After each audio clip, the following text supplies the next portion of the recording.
Shalom, shalom, shalom. This is Naaman with the DC Brent Camp Great Millstone, back from another video. But first and foremost, call hello Yahweh, Bahashem Yahushua, Bahashem Kadash. And of course, once again, double honors go out to the apostles, bishops, and elders of Great Millstone who do well. Salutations also go out to the fellow Akim that are out there on the highways and the byways, week in, week out, while also posting numerous amounts of videos that help push the truth out across the four corners of this earth in hopes of waking up the hopeful elect. Alright, that's what we're here for. Alright, and we realize that is going to be a few. Alright, so what we have here today, how many times do you think you heard brothers at Great Millstone and their affiliates tried to tell you and warn you, Jakes, alright, against laughing at Northern Kingdom, your brethren? Alright, yes, a lot of them are,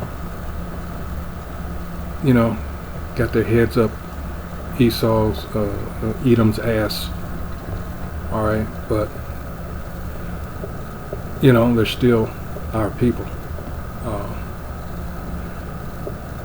And lo and behold, look what we have here. This is today. Quantico. For those of you that are familiar with the story, a whole host of military officers, senior military officers, generals, admirals, were called just across the river from where I am here in DC, down, well, not just across the river, but down in Virginia. Alright, Quantico. That's the armpit of the Marine Corps. Alright. It says, President, here's the whole thing here. Trump says U.S. cities should be military training grounds. Training grounds for what? This is what we were trying to tell you. Jacob's trouble. And here it is. I'm going to read it. Alright. Jacob's trouble. Alright. That includes both northern and southern kingdoms, but primarily what you have left here. And again, this is strategy on our enemies' parts. Divide and conquer, right? They did it mentally because a lot of the northern kingdom cannot stand the southern kingdom. You know that from, you know, what you heard about the 70s, 80s, and early 90s out in California, where you had, what was the Jake that testified about all the shit that was going on, where the northern kingdom were firebombing southern kingdom, getting them out of in this one particular housing complex. This one, I remember one story where this woman, I think she moved from Louisiana or someplace, you know, the deep south, and she had just moved. I think she was there a day or so, and they firebombed her out of there. You know, it's sad, all the stories you hear about them rolling up on you know, southern kingdom Jakes, you know, thinking they're in gangs or something. They're going home or to school and getting lit up. All this because when you look at all the stories from the civil rights era, and I don't want to get, you know, bogged down with this. This is something you can search for yourself. That was not really the purpose of the story, but it's related. And just the outright hatred of southern kingdom by the northern kingdom and their push. There were court cases in the 30s and 40s about them trying to get listed as being white. So all this has been going on seemingly under the radar, so to speak. At least they weren't huge stories by comparison to some others. But this is what's been going on. And now, with Jake voicing their anger through their inaction by participating in these marches, so a lot of people are like, well, what the fuck is going on? Because, people, that was what Jake was known for. That's what a lot of immigrants counted on when they came over here. Oh, Jake is, they're going to, stand up for you. And Jake got tired of doing all this, and then everybody just, that finally so-called made it after Jake backs them, and then they turn around and say, well, fuck you, we're with, the white man. And Jake just said, you know what, fuck you. And Jake is, I'm talking about Southern Kingdom, right, because we have been that buffer group for a lot of these nations, and they come over here and talk shit, and you never felt the wrath like we felt. So Jake is now like, you know what, certain things are, experience is the best teacher, as they say. So that's what's going on here. But still, it doesn't take away from what's going to happen. And in this article, it tells you, it says, U.S. cities should be military training ground. All right. U.S. President Donald Trump told a rare meeting of top military, it says rare, top military officers Tuesday that the country faces a war from within, and suggested American cities be used as training grounds for troops. Now I want you to pay attention to how this is worded. In a dark speech before hundreds of generals and admirals summoned from around the world, the Republican told them to prepare for a greater role in crackdowns on Democrat-run cities. All right. See, here's the thing, too. All right. And you ambitious Jakes out there, and I'm saying this for this reason. The Letitia Jameses, who's that other guy out of, was it the Bronx, the prosecutor that went after Trump? Fannie, whatever her name is, Willis down in Georgia. Why did you have to take those cases?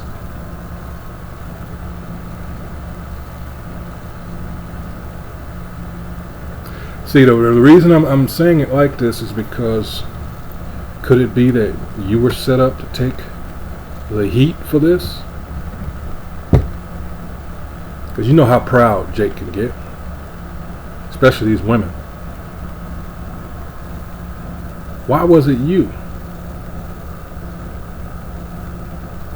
All right, because this guy's got, but this goes to his character or lack thereof. I'm talking about Trump. All right. I mean, I hope you understand that it's these small hats that got him out of all this shit. All right. And he owes a debt. That's why I say pay particular attention to how this is worded. It says the assembled top brass were separately warned by Pentagon Chief Pete Hegseth of a different challenge as he vowed to eliminate fat generals and to roll back what he called decades of decay. I told Pete we should use some of these dangerous cities as training grounds for our military, Trump said in front of a huge U.S. flag at a military facility in Quantico near Washington. He added that we're going to straighten them out one by one. And this is going to be a major part for some of the people in this room. That's a war too. It's a war from within. Trump has sent troops to Los Angeles and Washington as part of what he calls a crackdown on crime and immigration, linking the two together. Northern Kingdom for the immigration, which is his main focus, even though you have all these other minorities, all right, so-called, and then who is primarily the majority in these so-called Democrat-led cities. I wonder. He has also ordered deployments to Memphis and Portland, which he described as a war zone, and said Chicago would be next. Each of those cities is run by a Democrat mayor from Trump's rival political party. The 79-year-old who traveled to make a speech as the U.S. government hurled towards a spending shutdown began by saying that under his administration the U.S. military was now reawakening the warrior spirit. But his 72-minute address then took on an even more overtly political tone, and a break with previous presidents who have tended to avoid domestic politics when addressing troops. Fat generals. Former Fox News host turned Defense Secretary Hegseth summoned the highly unusual meeting last week. Trump then announced that he will also speak. Speculation had swirled around about the purpose of gathering the whole U.S. top brass in one place with talk of a major military announcement. Yeah, that's really not that smart when you think about it, especially having it publicized. All right, but in the end, it was largely a doubling down on restoring what Iraq War veteran Hegseth called the military ethos. Striding the stage, Hegseth told all ranks they must now take a physical fitness test twice a year. And this is where you're probably going to have a lot of them retire, because here are these guys probably somewhere between 30 and 40 years in. And let's be, serious. Let's be just upfront with this. It's time for them to go anyway. All right. And another side of this is he's probably trying to determine who's with us or against us. Right, because a lot of their decisions are not going to be very popular, because you got a lot of those that, you swore the oath to the Constitution, not to Israel. All right, that's a big thing. He goes on to say it's completely unacceptable to see fat generals and admirals in the halls of the Pentagon. Hegseth also insisted on grooming standards, including short hair and shaving, adding, if you want a beard, you can join Special Forces. If not, then shave. We don't have a military full of Nordic pagans. And he's hiding behind the fact that a lot of our men, and I was one of them at one point, all right, have issues with shaving. And you grow these, you have these ingrown hairs, and they cause a lot of these bumps that just give you fits. All right, that's why a lot of people, I did when I was in the military, I used that that sulfur shit, magic shade. All right, that stinky ass shit. All right, but that's a medical problem. So here you have again a lot of Jake men are probably going to have to exit. Hegseth also insisted on grooming standards, including. All right, well, I already read that. He declared an end to ideological garbage, citing concerns over climate change, bullying, toxic leaders, and promotions based on race or gender as examples. The speeches by Trump and Hegseth came as the U.S. military faces controversy, both at home, amid the deployments to key cities, and abroad. Something else that you should probably expect very soon, and that is a draft. All right, American muscle. Internationally, Trump has ordered lethal strikes on small alleged drug boats in the Caribbean, despite questions over the legality of the attacks. He also ordered strikes on Iranian nuclear sites and Tehran-backed Yemeni rebels. In a sometimes rambling speech, the U.S. president said he was discovering American muscle, and that the country had the strongest military anywhere in the world. See, this guy's going off the rails, and people are seeing it, whether it's dementia or whatever. All right, he's really unfit. And the thing that is even more troublesome is what I alluded to in the beginning. He seems to have a personal vendetta against his political opponents. That's why I brought up the issue of you people that get assigned these cases, especially to try to bring down someone like that. You let your ambition blind you to the fact that you could have been set up. All right, it says Trump has overseen a rare purge of senior officers after taking office. There you go. So we're just 9 months going on 10 months in, here in another couple of weeks or so. In May, Hegseth ordered major cuts to the number of general and flag officers in the U.S. military. Including at least a 20% reduction in the number of active duty 4-star generals and admirals. All right, so the danger in that is most of your, well, then again, maybe not, because most of your 3 stars are in the process of being groomed anyway. That process for your senior officers. So it goes back to what I just said just a little while ago. These guys, they got more than enough time in, they can retire. So they're not going to be hurt. Since beginning his second term in January, Trump has also purged top officers, including Chairman of the Joint Chiefs of Staff, General Charles C.Q. Brown, whom he fired without explanation in February. Yeah, and this is the thing with Jakes that, what's the Secretary of Defense, and he, 4-star, these people have been through the shit, but again, they were booted out. He says other senior officers dismissed this year include the heads of the Navy and Coast Guard, the leaders of the National Security Agency and the Defense Intelligence Agency, the Vice Chief of Staff of the Air Force, a Navy Admiral assigned to NATO, and 3 top military lawyers. Hegseth defended the firings on Tuesday, saying it's nearly impossible to change a culture with the same people who helped create or even benefited from that culture. All right, yeah, they're kind of,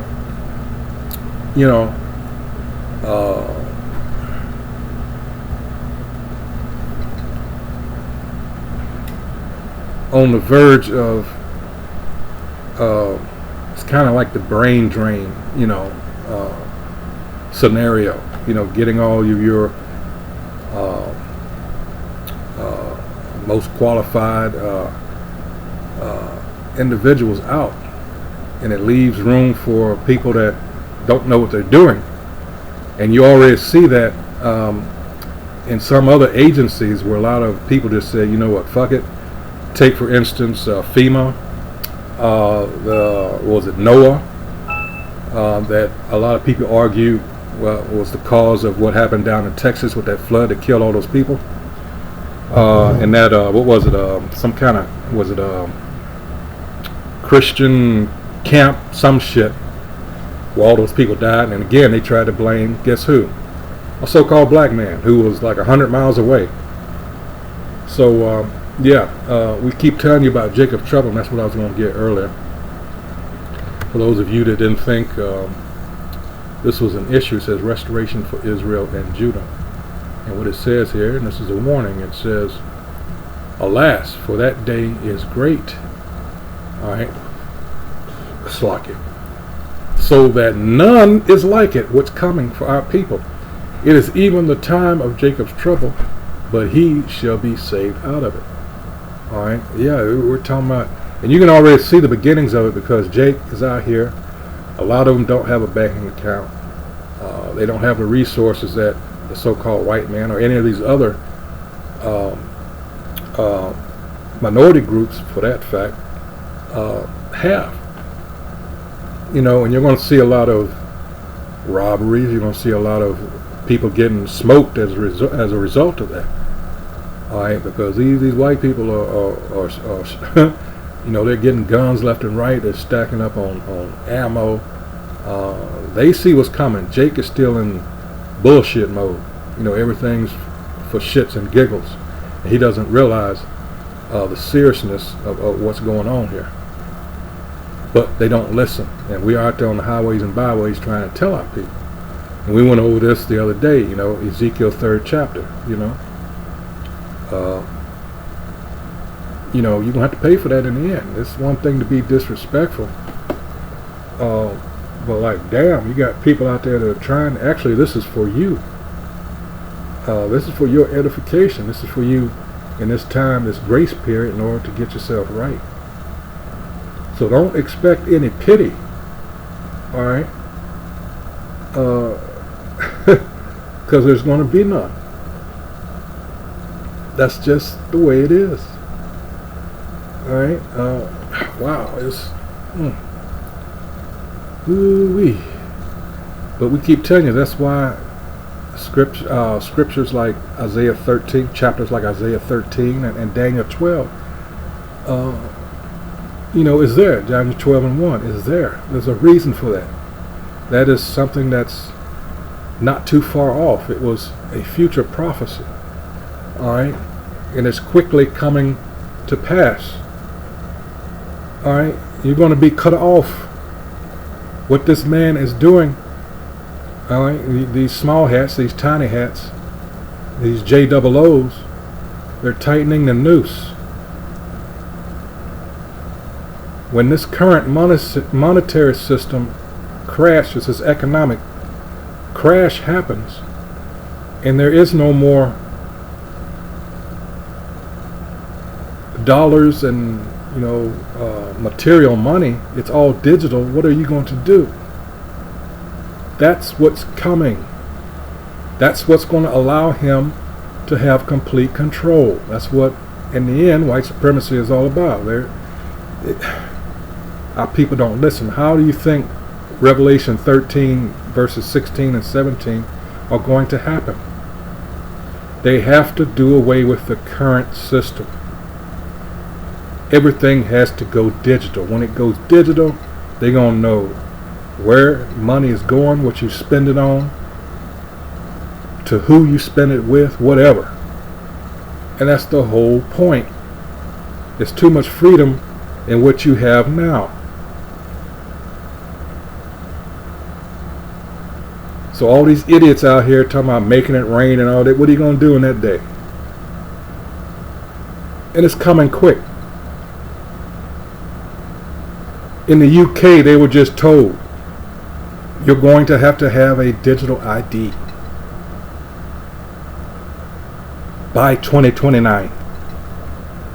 And just, well, the way time is passing so quickly, and we're glad that it is,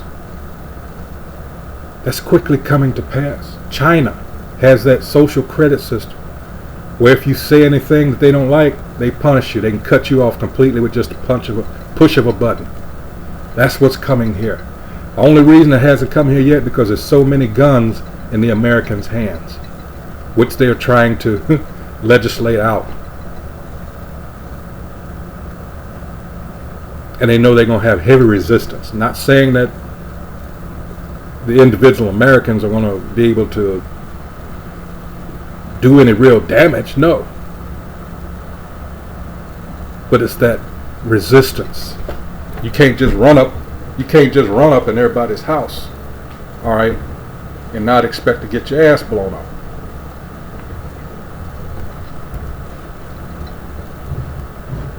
But this is what's coming, all right. Actually, it's here at the door. It's here at the door, and we're watching these fools just carry on like, the usual fun and games. Watch football, the bread and circuses, all that shit they're consumed with, occupied with, and they're gonna get. These motherfuckers are gonna freak out. They are really gonna freak out.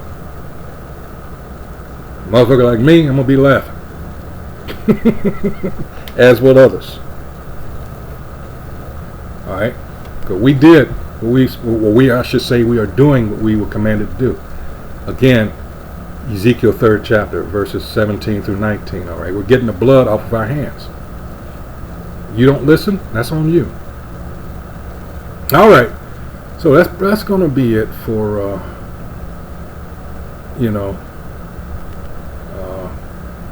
I don't have too much more for this, but just to say,